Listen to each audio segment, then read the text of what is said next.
couple of keepers here, and so we kind of regroup, headed back to the truck to get a drink, and decided where should we go next, and should we work this pool, that pool, and whatnot.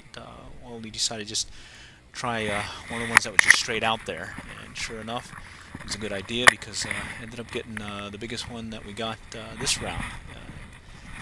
Nice striped bass. Put up a really good five. We used a 5-weight rod. Fortunately, we did get a bigger one hook on. We just couldn't turn him. He went right for the rocks, and weren't able to keep him away from the rocks, and he broke off on us. But, we did get this guy after a good fight here. You can see how we're having to bring him back and forth and whatnot, get him close to shore, and eventually we do get him here to shore.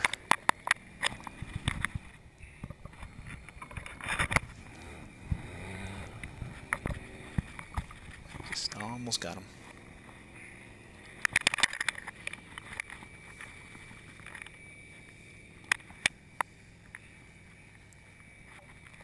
What we're using was the chartreuse and white Clouser minnow, and like we were saying earlier, we were headed up for the Blue River. Decided to go for the Red River because of the conditions that we heard up up on the Blue with all the rain and whatnot. So we decided to go ahead and give this one a shot based on some fishing reports that we heard on the Texas Fishing Forum to give Denison Dam tail race a try. And we're glad we did. This ended up being a 29-inch striped bass.